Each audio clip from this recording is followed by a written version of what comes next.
Ja, det känns som igår, även om det var 14 år sedan. 1, 2, 3.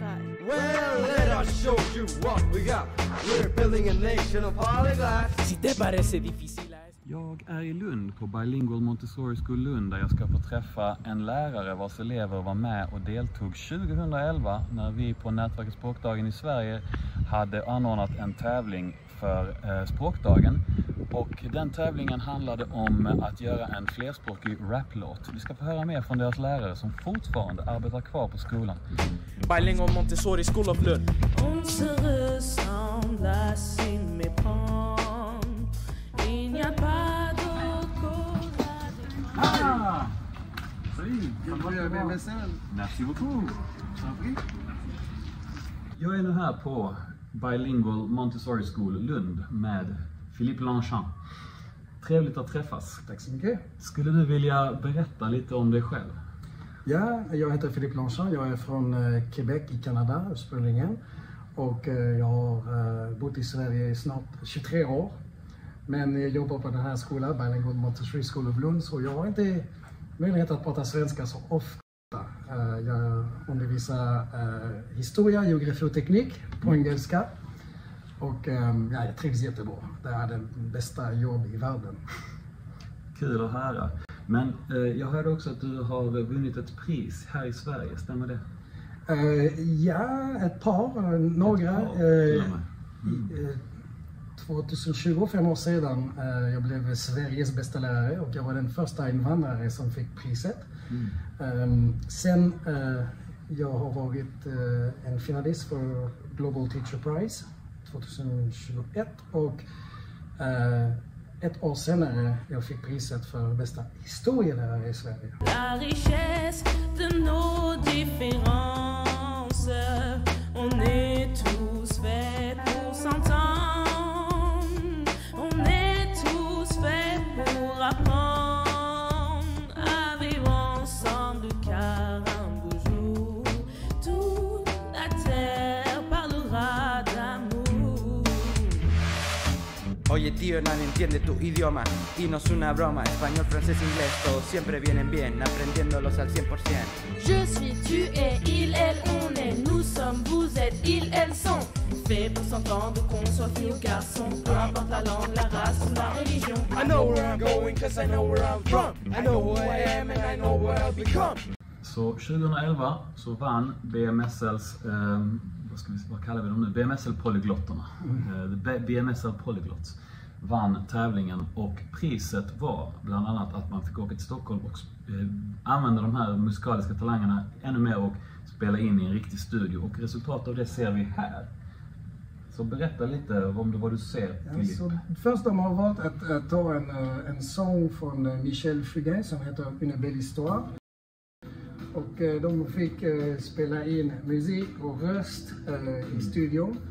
Och under den här resan som var priset för Språkdagen, de har spelat in lite video under resan och i studion för att göra en video efter. Så några veckor senare de hade gjort hela mastering och mixing och de fick en färdig produkt som blev, jag tänkte de är jättestolta över. Ja, det kan jag tänka mig. Och du sa att några av dem hade fortsatt med musik också. Ja, många. Jag tror Nadri sjunger fortfarande. Hon bor i Frankrike just nu. Och till exempel Lulak är en ganska känd DJ. Han reser runt omkring och nu han var där, inte för att sjunga, men som musiker. Så det var en dröm för honom. Han var i årskurs 7 tror jag.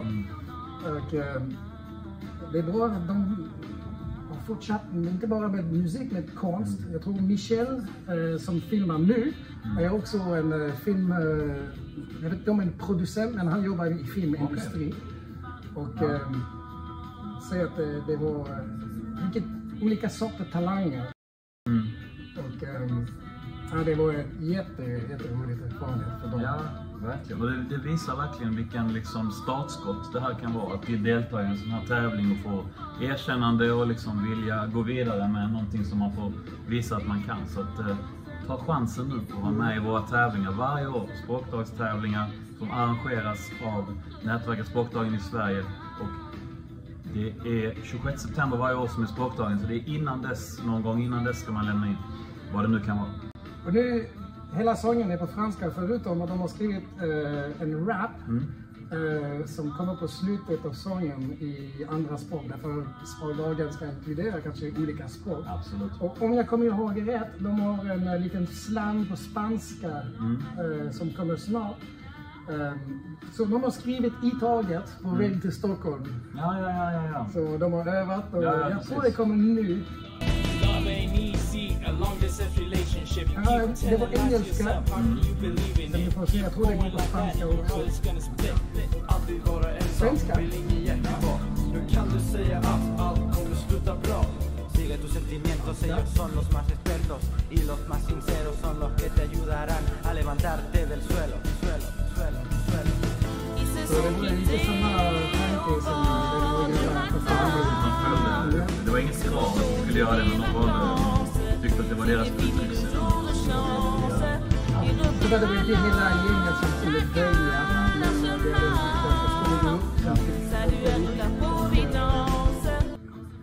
de var jättestort.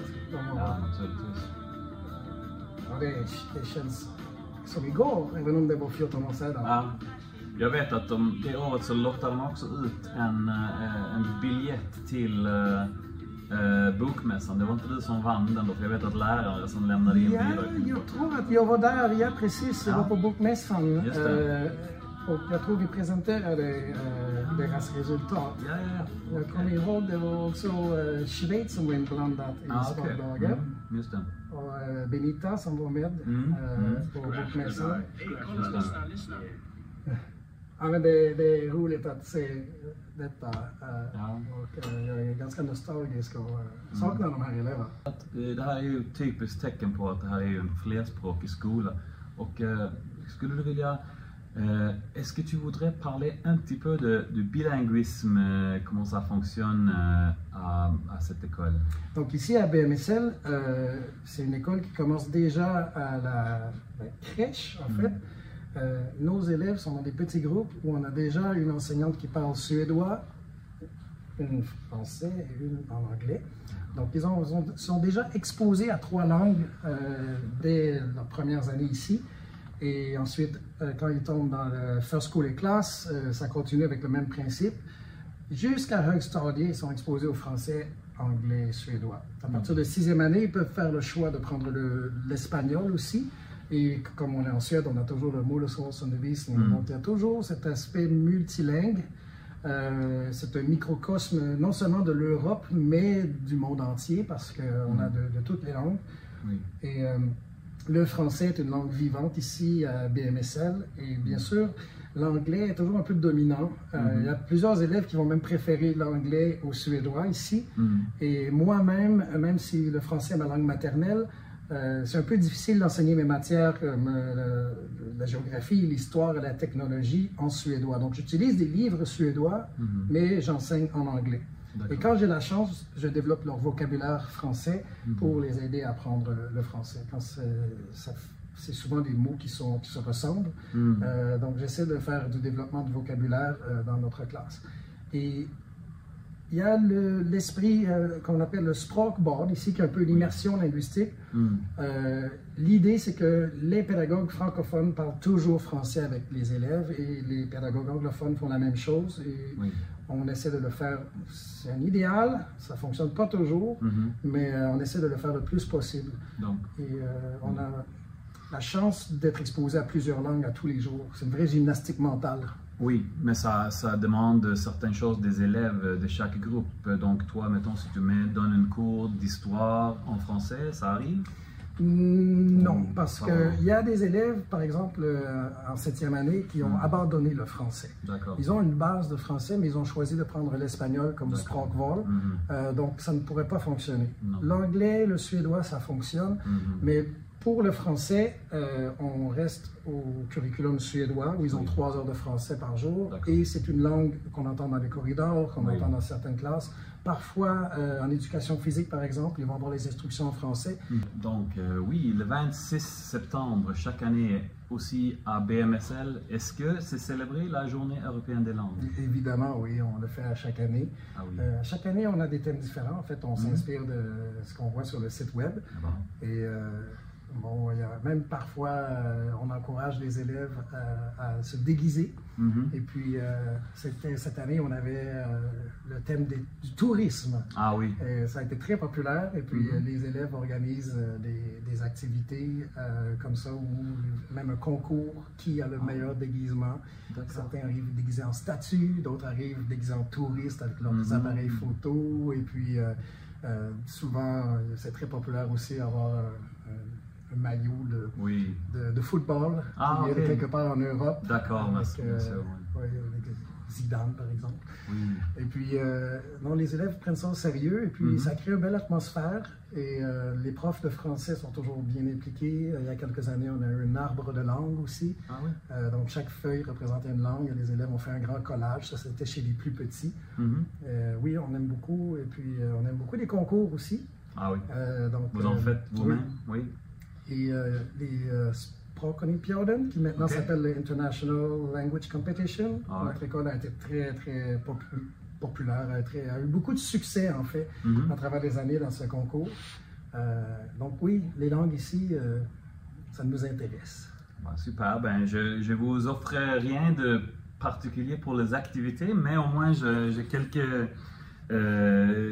items ici qui viennent de ma chère Commission européenne, notre directorat général de traduction. On a fait un petit nombre de publications. Peut-être que ça pourrait intéresser ou peut-être ça peut être utilisé comme un prix justement dans vos compétitions ou comme vous voulez. Et j'en ai aussi plusieurs ici, des petits pamphlets qui donnent des petites phrases à connaître dans les 24 langues officielles de l'Union européenne. Donc voilà, si ça donne une petite idée de qu'est-ce qu'on pourrait faire pour aider les écoles à trouver des activités pour la Journée européenne des langues. Voilà.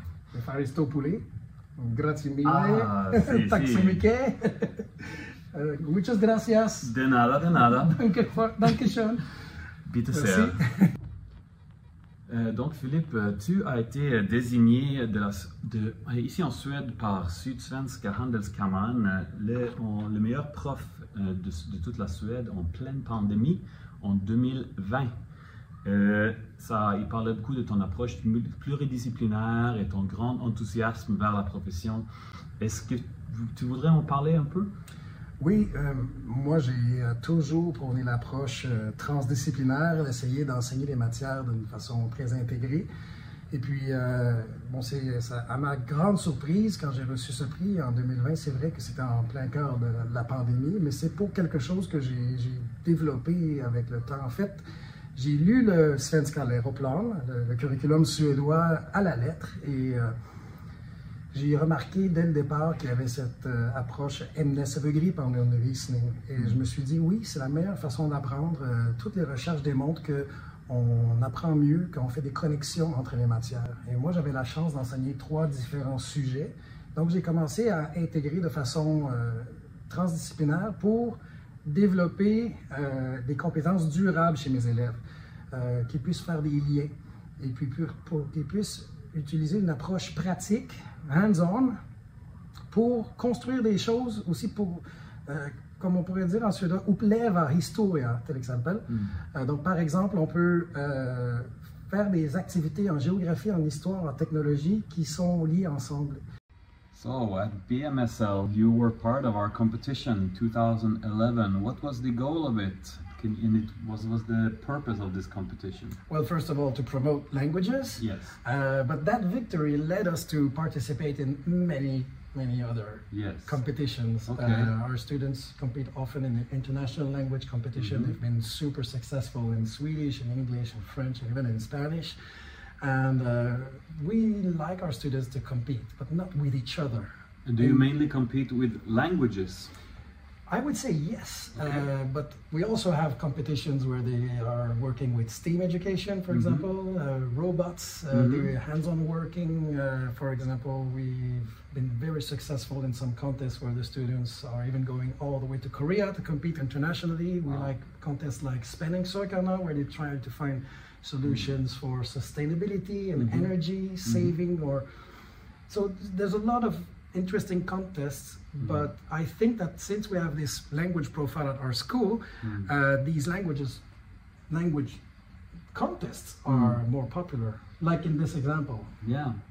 And you mentioned language contests. I think, is it called the Olympics? Yeah, the Språkolympiaden. Språkolympiaden. They changed name recently. Now they call okay. it the International Language Competition. And What is is it always similar tasks, or are they different things? it's quite similar every year. First, Okay. it's an online contest where the students answer questions, multiple choice questions, and those who have the highest score go and represent the school on a stage against other schools. Right. And there is a regional first and a national contest after. Okay. So you say how our competition that we have been doing with our partners with Språkdagen in Stockholm, it inspired you to be a competition-oriented school. Can we say it like that? Yes, I think it really encouraged us because it was the first time that our students really succeeded in such a contest, and it led to many more, like this one, for example. So yeah, success of course brings encouragement. That's how it is. Good. And but this time, so you say that they don't compete with each other, but this time this was a little bit more of an internal competition still. Yeah, it was still organized by an external source, and they all strive to beat the winner. Yeah. But in this case, for example, it was a simple regional contest for pictures, like nature pictures. And our very creative English teacher decided that not only to take pictures, but also to write haiku. About these different pictures. Right. And since it was a great idea, the French teacher later on encouraged them to write poetry about the same pictures. And now we proudly display everybody's work in the corridors. Right. And a few students are going forward in the national finals now. Yes. Well, there was a competition, but when you look here, it's all just contributions. You don't know who won. You cannot tell unless you were there. No, and we are not going to put a star on the winning one. No. Everyone's a winner because we are all learning and we Exactly. celebrate languages. Cette année, le tâche pour notre compétition nationale, c'est de faire des rébus. Et les rébus, ça doit devenir un proverbe. En tout cas, ça doit représenter un proverbe dans une langue européenne autre que le suédois et l'anglais. Mais pour donner une idée, c'est quoi un proverbe? On peut parler de ordspråk en suédois. Donc Philippe, je pense que toi, très tôt dans ta présence en Suède, tu as appris un proverbe suédois. En fait, avant même que je déménage en Suède, quand j'habitais encore au Canada, à l'époque, j'avais un CD-ROM qui s'appelait l'Encyclopédie Encarta, et il y avait un proverbe dans toutes les langues. Et j'avais décidé d'apprendre un proverbe suédois pour impressionner les étudiants en échange suédois quand j'étais à l'UQAM. Et je me souviens encore que c'était très difficile pour moi d'apprendre à dire « Många böcker små blir en stor å ». Et là, je le pratiquais, je demandais à tout le monde si je le prononçais bien. Et puis, c'est drôle parce que ça s'avère que c'est mon proverbe favori en français.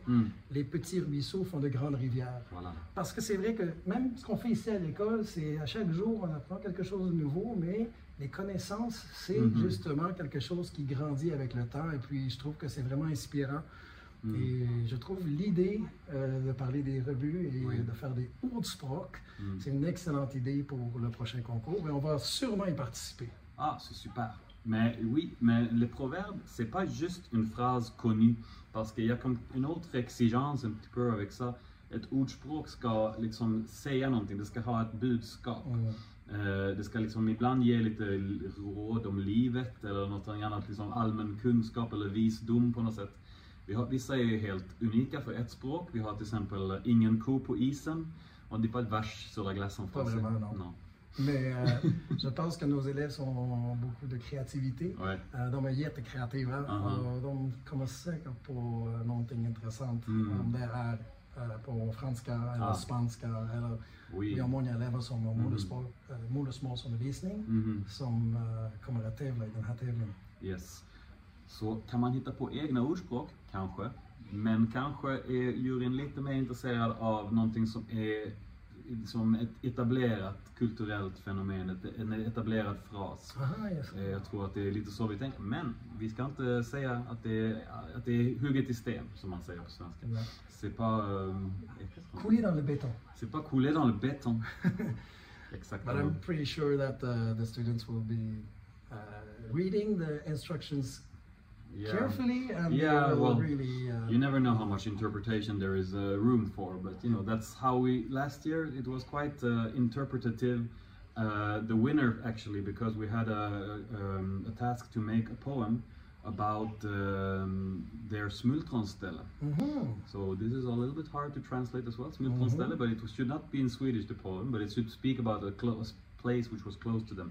The winner actually made a poem in Romanian which was about autumn. Okay. So her smultronställe was not a physical place, but like a season. Oh, right. So you mean That's we what are? I mean with creativity. Yeah. We can like sometimes break these boundaries. We can break these boundaries, and sometimes there is a name for that, but I don't remember what it is. When you actually confuse two different idiomatic expressions and turn them into something new. I think this is something that happens a lot here at BMSL, especially that we go från ett språk till en annan. Exakt. Ça mène à des situations où parfois les élèves ont une créativité augmentée. Ben oui, c'est sûr. Je pensais à ça, vous avez participé donc en 2011 avec le rap multilingue, mais je sais que toi aussi tu es musicien. Est-ce que ça a joué un rôle dans le choix de participer? Peut-être oui, parce qu'on a beaucoup de musiciens ici. Les élèves aiment beaucoup la musique, c'est leur matière favorite la plupart du temps. Et moi, oui, c'est un hobby pour moi aussi. C'est sûr que quand on a vu le concours en 2011 qui traitait de rap, je ne suis pas un grand fan de rap ou de hip-hop personnellement. Moi, je préfère la musique rock ou différents styles de musique autres que le hip-hop. Mais je comprends que les élèves ont un intérêt envers ce genre de musique et pour les inspirer, j'ai tout d'abord porté intérêt à ce qui les intéresse. Et ensuite, c'était plus facile parce que bon, ils ont pu écrire des paroles, ils m'ont montré quelle sorte de beat ils voulaient, donc je les ai aidés, je les ai encadrés, mais ça devait être quelque chose qui devait être produit par les élèves. Et moi, je suis un facilitateur peut-être. Voilà. Et mon expérience en musique a peut-être aidé justement à diriger, un peu comme on le fait dans une classe. On doit enseigner quelque chose, mais on ne doit pas le faire pour les élèves. On doit leur donner les moyens d'accomplir quelque chose. Et le fait qu'ils avaient déjà les langues, ça a rendu ma tâche très facile. Oui, non, mais c'est ça. On valorise les efforts des élèves dans notre compétition, mais on aime ça aussi avoir des facilitateurs dans les écoles. Bien sûr que ça peut faire beaucoup de changements pour leur réussite s'ils veulent participer. Et des fois, il y a des écoles qui intègrent vraiment cette compétition dans leur curriculum. Je sais qu'on avait un gagnant en 2023 qui avait la tâche à cette année-là, c'était de faire une bande dessinée dans une langue étrangère, ou en tout cas, c'est pas obligé d'être étrangère pour la personne, ça dépend, même pas suédois ni anglais, mais dans la thématique des voyages dans le temps. Wow. Donc, je sais que cette école-là, on a appris qu'ils ont, donc les profs d'art ont été là-dedans avec le prof dans ce cas-ci espagnol, mais peut-être aussi d'autres langues. Donc, ils ont pu continuer avec la même tâche dans plusieurs matières différentes. Donc, peut-être avec, étant donné qu'on parle de rébus, qui peut être fait en dessinant ou par des clip art ou ce qu'on trouve de créatif. Donc, ça peut encore être intégré dans les curriculums en plusieurs domaines. Voilà. Et c'est absolument ce que j'adore, l'aspect transdisciplinaire, multimodal, et je pense que ça va nous permettre de tirer avantage de cette approche. Oui, tu es un très bon ambassadeur pour notre type de compétition en fait, parce que c'est pas rare que justement on combine surtout les expressions artistiques avec l'apprentissage des langues. Donc voilà, c'est vraiment ce que vous avez fait ici. On a bien hâte au 26 septembre. Bon, j'ai bien hâte de voir vos contributions ici et bien sûr ceux des autres écoles. Nu får ni alla ta och sätta igång och motivera era elever att skicka in häftiga bidrag på rebusar som blir ordspråk. Lycka till!